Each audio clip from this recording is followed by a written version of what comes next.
Hey guys, स्वागत है अपने चैनल पर। तो कैसे हैं आप? So let's start the story. Mental hospital में आरुषि। इधर मनीषा देर तक चुपचाप बैठी रही, जैसे किसी गहरे विचार में डूबी हो। फिर अचानक उठी और रसोई की ओर चली गई। उसके हाथ अपने आप वही काम करने लगे जो दिल कह रहा था, कावेरी के पसंदीदा केक बनाने का।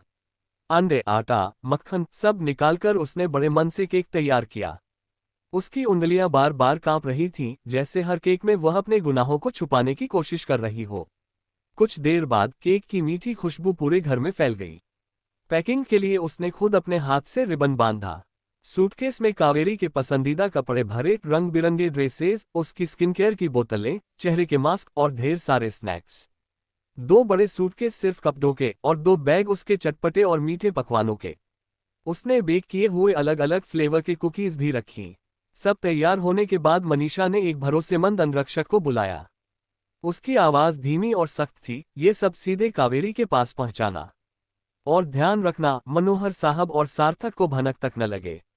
जी मनीषा मैडम। अंगरक्षक ने सिर झुकाया और सामान उठा ले गया। जाते जाते मनीषा ने नौकरानी को घूरकर कहा, ये बात यहां से बाहर गई तो समझ लेना नौकरी गई। गुप्ता परिवार ने कावेरी की रक्षा में पहले ही भारी नुकसान उठाया था। कंपनी के शेयर लगातार गिर रहे थे, सीनियर मैनेजर्स दूसरी कंपनियों में खींच लिए गए थे, गोपनीय जानकारियां लीक हो चुकी थीं और कई बड़े कॉन्ट्रैक्ट प्रतिस्पर्धी कंपनियां ले उड़ी थीं। हर दिन एक नया बुरा समाचार आता।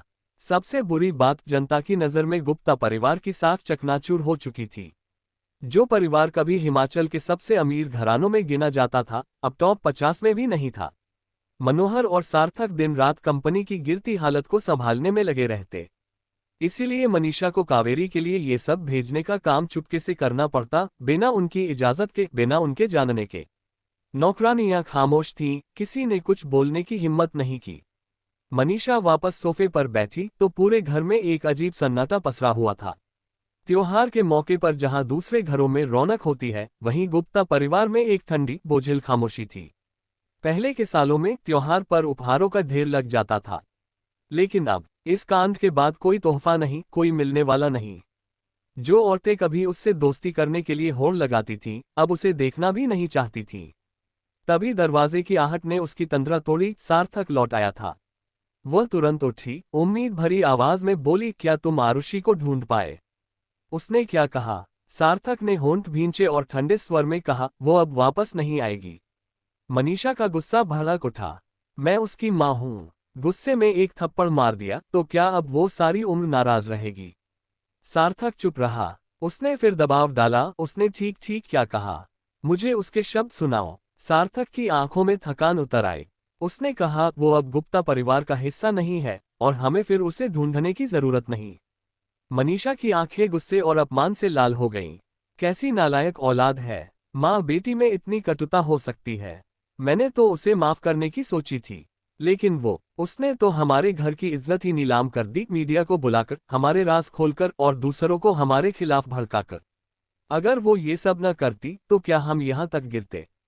उसने जोर से सांस छोड़ी और खींचकर कहा, ठीक है, अगर उसे बाहर रहना इतना ही पसंद है तो वहीं रहे और कभी वापस न आए। उधर उसी समय आरुषि गुप्ता ने दरवाजा खोला और ठंडी सांस छोड़ी। सार्थक को टालकर लौटाते ही उसके फोन पर एक अनजान नंबर से कॉल आई थी, मेंटल हॉस्पिटल से। फोन के उस पार एक शांत आवाज ने कहा, कावेरी आपसे मिलना चाहती है। कुछ पल का मौन, फिर उसने धीरे से जवाब दिया, ठीक है, मैं आ रही हूं। जन्मदिन की पार्टी में हुई अफरा-तफरी के बाद से आरुषि गुप्ता ने कावेरी को न तो जेल में देखा था और न ही उस मानसिक चिकित्सालय में जहां उसे बाद में भेजा गया था। अब पूरे 2 महीने बीत चुके थे और आज दोनों आमने सामने बैठी थीं। आरुषि को थोड़ी हैरानी हुई, सिर्फ 2 महीने में कावेरी में बहुत बदलाव आ गया था। पहले वह एक नाजुक कोमल फूल की तरह लगती थी, बाहर से मासूम और सहानुभूति जगाने वाली, लेकिन उस मासूमियत के पीछे एक ठंडी चालाक सोच छिपी रहती थी, जो अक्सर अधीरता में अपने ही खेल को बिगाड़ देती थी। जैसे कि डंपिंग स्ट्रीट के समुद्र किनारे हुई वह घटना, जहां उसने किसी की हत्या कर लाश ठिकाने लगाने की कोशिश की थी। अब उन सब घटनाओं के बाद कावेरी थकी हुई और टूट चुकी लग रही थी। चेहरा पीला पड़ गया था, जिस्म इतना दुबला पतला कि लगता था जरा सी हवा भी उसे उड़ा ले जाएगी। फिर भी आज आरुषि उसकी आंखों को पढ़ नहीं पा रही थी। कावेरी की नजरें सूनी थीं, न मुस्कान न रोष, बस गहरी स्याही सी काली पुतलियां जो आरुषि पर ऐसे टिकी थीं कि एक अजीब सा डर महसूस हो।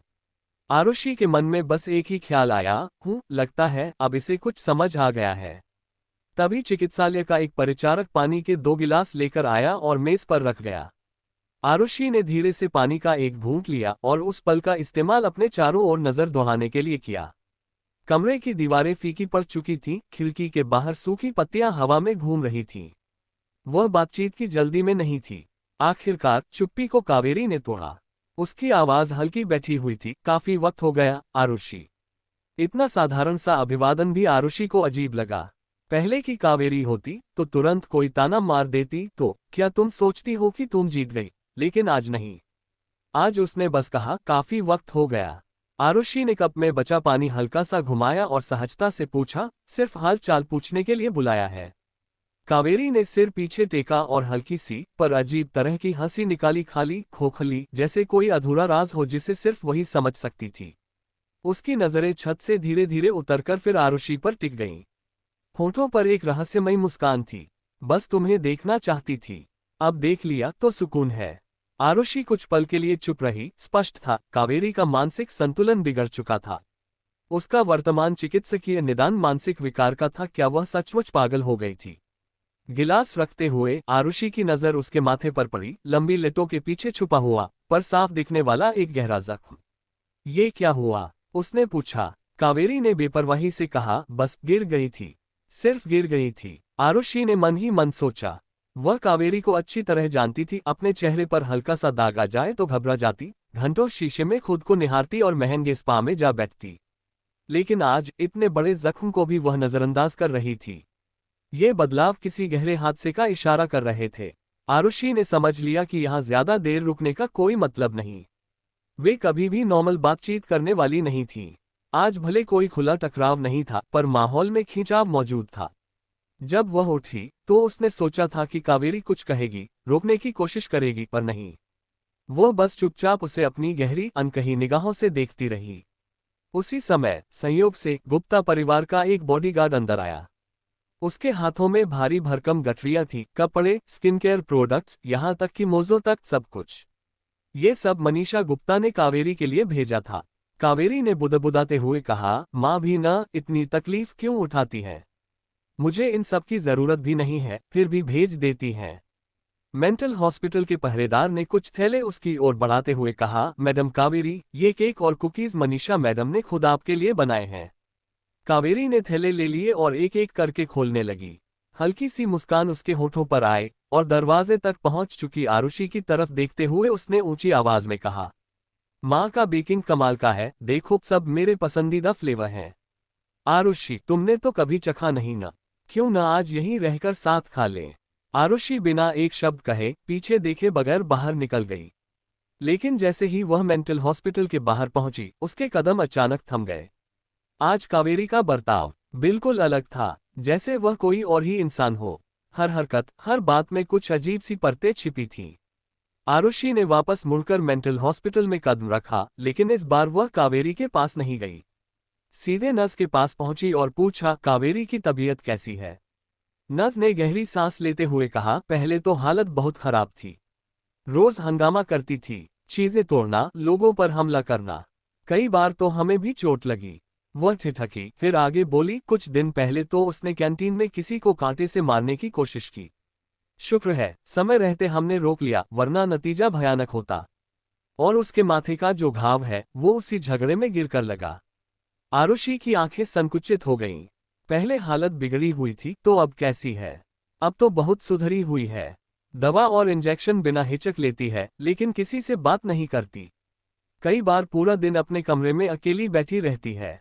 आरुषि ने अगला सवाल किया, क्या हाल ही में बाहर से किसी से मिली है? नहीं, बस घर वाले ही मिलने आते हैं। कोई और अजीब हरकत? नर्स ने सोचते हुए कहा, हाँ, अब तो अक्सर अकेले बैठकर हंसती रहती है। शायद ये भी गिना जाए। ये कब से? 3-4 दिन पहले से। उसी दिन से जब सिर पर चोट लगी थी। तब से चुपचाप रहने लगी, किसी पर हमला नहीं किया, कोई बवाल नहीं किया। आरुषि वहां से निकल तो आई, लेकिन नर्स की बातें उसके मन में गूंजती रहीं।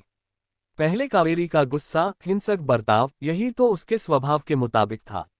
कातिलाना आरोप झेलना, फिर गुप्ता परिवार के सहारे जेल से बचना, और अब पागलपन के नाम पर यहां बंद रहना। यह अपमान वह भला कैसे सह सकती थी। लेकिन सिर पर चोट लगने के बाद जैसे उसकी पूरी शख्सियत बदल गई थी। दवाओं में सहयोग, बिना झगड़े के इलाज लेना।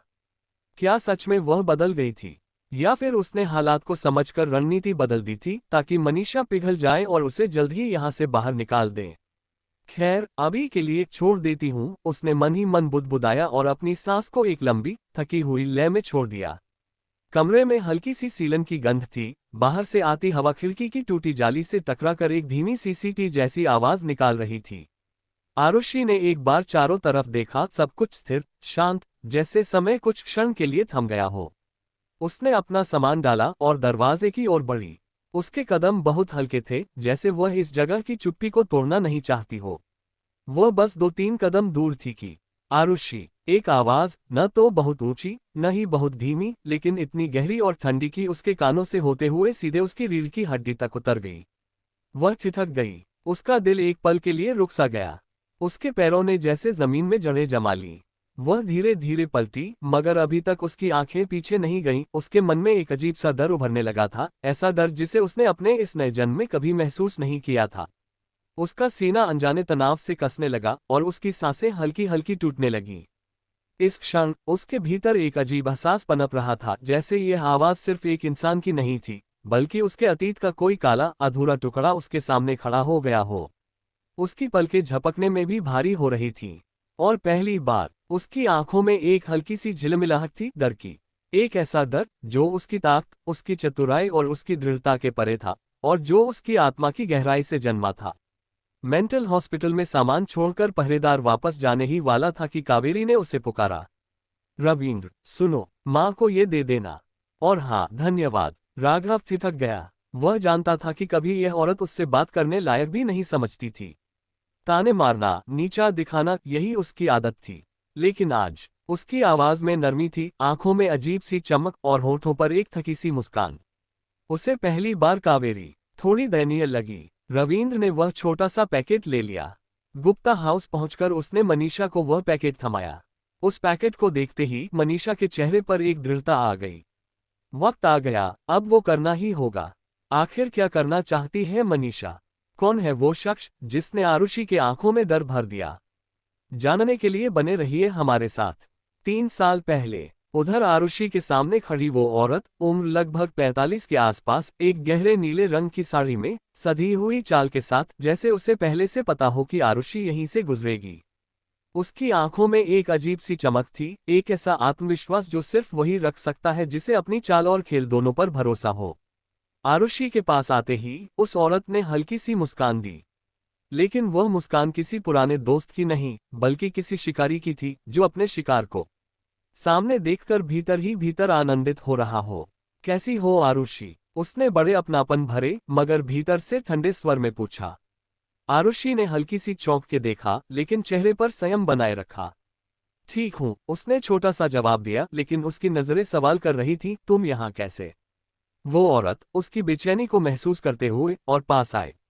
लग रहा है तुम अब काफी अच्छी जिंदगी जी रही हो, उसने आरुषि के कपड़ों, उसके आत्मविश्वास और उसकी चाल को ध्यान से देखते हुए कहा। चेहरे पर सुकून दिख रहा है और आंखों में वो चमक जो पहले नहीं थी। आरुषि ने कुछ नहीं कहा, वो बस सुन रही थी, लेकिन भीतर कहीं एक हलचल शुरू हो चुकी थी। फिर वो औरत अचानक अपनी आवाज में थोड़ी तल्खी लाते हुए बोली, लेकिन जो 3 साल पहले हुआ था, मैं उसे भूली नहीं हूँ। ये सुनते ही आरुषि की सांस थोड़ी धीमी हो गई। उसकी पलकें जरा सी फड़की, लेकिन वो चुप रही। हाँ, वो औरत जारी रही, उस वक्त तुम बचकर निकल गई थी। तुम्हें लगा कि तुमने जीत हासिल कर ली, लेकिन असल में वो तो बस शुरुआत थी। उसके होठों पर फिर वही शिकारी मुस्कान लौट आए। इस बार तुम्हारा हश्र इतना भयानक होगा जिसके बारे में तुम सोच भी नहीं सकती। उसके शब्द हवा में किसी ठंडी धार की तरह फैल गए। आसपास का शोर जैसे अचानक गुम हो गया हो। एक पल के लिए आरुषि के सीने में एक अनकहा डर उठा। उसकी सांस भारी हो गई, लेकिन अगले ही पल वो डर बदलने लगा। उसका चेहरा कठोर हुआ, आंखों में एक गहरी दृढ़ता उतर आई। आरुषि ने एक कदम आगे बढ़कर उस औरत के करीब जाते हुए कहा, आज से 3 साल पहले जब मेरे पास कुछ भी नहीं था तब भी मैंने तुम्हें हराया था। उसकी आवाज धीमी थी मगर उसमें लोहे जैसी ठनक थी। तो इस बार भी मैं तुम्हें हरा सकती हूँ। और इस बार मैं तैयार हूँ। उस औरत की आंखों में हल्की सी चिढ़ और आश्चर्य एक साथ झलक उठे, लेकिन उसने कुछ नहीं कहा। उसकी मुस्कान बस और चौड़ी हो गई, जैसे कह रही हो, देखते हैं। आरुषि ने उसकी आंखों में सीधे देखा, कुछ क्षण तक बिना पलक झपकाए, मानो चुनौती को बिना शब्दों के स्वीकार कर लिया हो। फिर उसने बिना पीछे मुड़े अपने बैग का पट्टा कंधे पर ठीक किया और तेज कदमों से वहां से निकल गई। लेकिन जाते जाते उसकी नजर पल भर को पीछे गई और उसने देखा वो औरत अब भी उसे देख रही थी। मुस्कान वही ठंडी, मगर आंखों में कुछ ऐसा मानो उसका चेहरा हमेशा के लिए याद कर लेना चाहती हो। आरुषि के जाते ही पीछे से सफेद कोट पहने एक कर्मचारी जल्दी जल्दी चलते हुए पास आया। मैडम, सारी फॉर्मेलिटीज पूरी हो गई हैं। अब आप बाहर जा सकती हैं। उस औरत ने बिना उसकी तरफ देखे हल्का सा सिर हिलाया और बस चलती रही। आरुषि के जाते ही पीछे से सफेद कोट पहने एक कर्मचारी जल्दी जल्दी चलते हुए पास आया। मैडम, सारी फॉर्मेलिटीज पूरी हो गई हैं। अब आप बाहर जा सकती हैं। उस औरत ने बिना उसकी तरफ देखे हल्का सा सिर हिलाया और बस चलती रही। बाहर निकलते ही हल्की धूप उसके चेहरे पर पड़ी थी, जैसे किसी ने बरसों की कैद के बाद पहली बार आसमान का एक टुकड़ा उसके सामने खोल दिया हो। उसने अपनी आंखें हल्के से बंद कर लीं। होठों पर एक अजीब सी मुस्कान तैर गई, न तो पूरी खुशी की, न पूरी राहत की, बल्कि जैसे वो धूप उसके भीतर की किसी पुरानी, धूल जमी हुई याद को छू गई हो। 3 साल, उसने बहुत धीमी आवाज में खुद से कहा, 3 साल हो गए इस धूप को महसूस किए। उसकी सांसें गहरी थीं, जैसे वो हर कण को अपनी रगों में उतार लेना चाहती हो। लेकिन इस शांति में भी उसकी आंखों में एक अनजाना उबाल था, जैसे किसी दबे हुए तूफान को बस एक ठोकर चाहिए थी। अचानक सड़क पर एक साथ कई गाड़ियों के ब्रेक की चरमराहट गूंजी। 4 काली एसयूवी और उनके पीछे एक लंबी चांदी सी सेडान, सब सीधी मानसिक अस्पताल के गेट पर आकर रुकी। कांच के शीशे गहरे काले थे, जिनके पीछे से कुछ भी साफ नजर नहीं आता था। गाड़ियों के दरवाजे लगभग एक साथ खुले। काले सूट पहने, मांसल कद काठी वाले बॉडीगार्ड तेजी से बाहर निकले। उनके कदमों की धमक इतनी सटीक थी कि देखने वाले को एक पल को ये लगे कि वो किसी फिल्म के सेट पर है, लेकिन यहाँ सब कुछ असली था और खतरनाक भी। उनमें से एक सबसे आगे बढ़ा और उस औरत के सामने आकर ठहर गया। उसने उसे सलामी दी, जैसे किसी रानी को दी जाती है, सीधी, सटीक, बिना किसी संदेह के। मैडम, उसने ठंडी लेकिन सम्मानजनक आवाज में कहा, हम आपका इंतजार कर रहे थे। सब तैयार है। उस औरत ने कोई जवाब नहीं दिया। उसने बस एक गहरी सांस ली और हल्के से मुस्कुराए। उसकी यह मुस्कान वैसी थी जैसे कोई शिकारी अपने पिंजरे से बाहर निकलते ही पहला शिकार देख ले। बॉडीगार्ड्स ने तुरंत उसे घेरे में लिया और चलने लगे।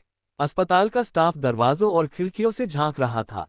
कुछ के चेहरे पर हैरानी थी, कुछ के चेहरे पर डर। शायद वो सब जानते थे कि ये औरत कौन है, या कम से कम इतना कि इसका नाम लेने से पहले लोग 4 बार सोचते हैं। गेट पार करते ही एक बॉडीगार्ड ने उसके लिए पीछे की सीट का दरवाजा खोला।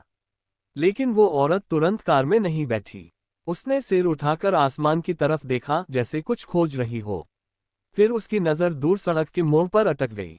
मैडम, हमें निकलना चाहिए, दूसरे बॉडीगार्ड ने कहा। बॉडीगार्ड की बात पर उसने कुछ नहीं कहा, बस धीरे से कार में बैठ गई। जैसे ही कार का दरवाजा बंद हुआ, बाकी बॉडीगार्ड्स अपनी गाड़ियों में बैठ गए। इंजन की गड़गड़ाहट के साथ पूरा काफिला सड़क पर दौड़ पड़ा। कुछ ही मिनटों में शहर की भीड़भाड़ पीछे छूट गई। अब सड़कें सुनसान थीं, दोनों तरफ ऊंचे ऊंचे पेड़ थे, जिनकी परछाइयां काले साए की तरह रास्ते पर फैल रही थीं। कार के अंदर वो औरत चुपचाप खिड़की से बाहर देख रही थी। उसके दिमाग में यादों की परतें खुल रही थीं। 3 साल पहले की वो रात, जब सब कुछ बिखर गया था, जब आरुषि। उसने होंठ भींच लिए। नहीं, ये सोचने का समय नहीं था। अब सिर्फ एक ही मकसद था, वापसी और बदला। तभी सामने वाली सीट पर बैठा उसका सबसे भरोसेमंद आदमी धीरे से बोला, मैडम, अगले 5 मिनट में हम आपके बताए पते पर पहुंच जाएंगे। वो औरत जैसे नींद से जागी। एक धीमी ठंडी आवाज में उसने कहा, ठीक है, सब तैयार हैं। हाँ मैडम, 4 लोग बाहर निगरानी रखेंगे और 2 आपके साथ अंदर जाएंगे। उसने बिना भाव बदले सिर हिला दिया। लेकिन भीतर कुछ था जो उसे बेचैन कर रहा था। शायद ये जगह, ये पता, वो अतीत जिसे उसने 3 साल से अपने सीने में पत्थर की तरह दबा रखा था। कार एक पुराने से मोहल्ले में मुड़ी। संकरी गली, दोनों तरफ ऊंची ऊंची दीवारें और कुछ झुकी हुई बालकनियां जिनसे सूखते कपड़े हवा में झूल रहे थे। कार एक सफेद, पुराने लेकिन सलीके से बने घर के सामने आकर रुकी। दरवाजा देखकर ही उसका दिल जैसे जोर से धड़कने लगा। उसने धीमे से कहा, यही है। बॉडीगार्ड तुरंत बाहर निकले, दरवाजे की ओर बढ़े और एक हल्की सी धक्का देकर कुंडी खोल दी। लकड़ी के दरवाजे से एक हल्की सी चरमराहट निकली, जैसे वो भी इस अनचाहे मेहमान के आने पर ऐतराज जता रहा हो। वो औरत धीरे धीरे अंदर दाखिल हुई। जैसे ही उसके कदम उस आंगन में पड़े, हवा में एक पुरानी, जानी पहचानी खुशबू फैल गई, गुलाब जल और हल्के से चंदन की। यही खुशबू कभी उसके लिए घर का मतलब हुआ करती थी। उसकी आंखें कमरे के कोनों को टटोलने लगीं, वही दीवार, वही लकड़ी की अलमारी, वही खिड़की जिससे दोपहर की धूप भीतर गिरती थी। सब कुछ लगभग वैसा ही था जैसे वक्त ने इसे छुआ ही न हो। और फिर यादें एक एक करके लौटने लगीं। वो देख रही थी एक लड़की को, जो कि करीब 18-19 साल की, गहरे नीले सलवार कुर्ते में अपनी माँ के साथ हंसते हुए रसोई में कुछ पका रही है। बगल के कमरे से एक आदमी, उसका पति, आकर उस लड़की के सिर पर प्यार से हाथ फेरता है और मजाक में कहता है, जरा अपनी माँ संगीता को भी हंसना सिखाओ, तुम्हारी तरह। लड़की खिलखिला उठती है और माँ हल्की सी मुस्कुराकर उसे घूरने का नाटक करती है। वो पूरा घर उस हंसी से भर गया था। अब इस खामोश ठंडी हवा वाले घर में वो हंसी सिर्फ दीवारों में कैद एक पुरानी गूंज बनकर रह गई थी। संगीता धीरे धीरे चलती हुई लिविंग रूम के कोने में पहुंची। वहां एक फोटो फ्रेम पड़ा था जिस पर धूल जमी हुई थी। उसने अपने रुमाल से उसे साफ किया। फोटो में वही लड़की थी, चेहरे पर मासूम मुस्कान, आंखों में चमक, होठों के किनारे हल्की सी शरारत। जैसे ये तस्वीर खींचते वक्त उसने कुछ कहने की कोशिश की हो, लेकिन वक्त ने उसे रोक लिया हो। संगीता शाह उस तस्वीर को देखती रही। उसके होठों पर भी एक मुस्कान आ गई, वो मुस्कान जो खुशी की नहीं थी, बल्कि दर्द में भीग चुकी थी। उसने फुसफुसाकर कहा, मेरी बच्ची। पर जैसे ही उसने अपनी उंगली उस फोटो के कांच पर फेरी, एक चुभता हुआ ख्याल उसकी रगों में उतर गया। तस्वीर का चेहरा धुंधला हुआ और अचानक दिमाग में एक और दृश्य कौंध गया, सायरन की आवाजें, खून, टूटे हुए कांच और अस्पताल का ठंडा कमरा। उसकी सांसें तेज हो गईं। हाथ अनायास मुट्ठी में बदल गया। उसकी आंखों में नमी थी, लेकिन अब वो आंसू दर्द के नहीं, गुस्से के थे। उसने अचानक तस्वीर को वापस मेज पर पटका और तीखी आवाज में बोली, आरुषि, तेरे कारण मेरी बेटी अब मेरे साथ नहीं है। कमरे में मौजूद उसके आदमी चौंक गए, लेकिन कुछ कहने की हिम्मत नहीं हुई। वो औरत आगे बढ़ी, खिड़की से बाहर देखते हुए बोली, तुझे मरना होगा। अगर मैं खुश नहीं हूं तो तू कैसे खुश रह सकती है? मैं तेरे चेहरे से वो मुस्कान मिटा दूंगी, आरुषि। जैसे मेरी बेटी की मुस्कान मिटा दी गई। उसके शब्दों में एक कसम थी, जो कि ठंडी और खतरनाक थी। राजू, जरा अंदर आ। उसकी आवाज धीमी थी, लेकिन उसमें आदेश की धार थी। राजू ने तुरंत दरवाजा खोला और अंदर आया। वो लंबा चौड़ा, दबा दबा सा आदमी था, जिसकी आंखों में हमेशा चौकसी रहती थी।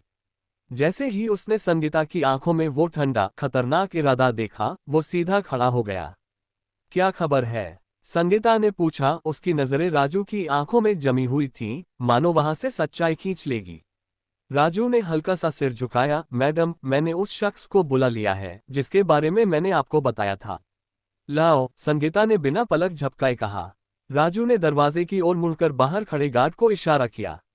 अगले ही पल एक भारी कदमों की आहट कमरे में घुलने लगी। दरवाजा खुला और वो आदमी अंदर आया। उसकी मौजूदगी ने कमरे की हवा बदल दी।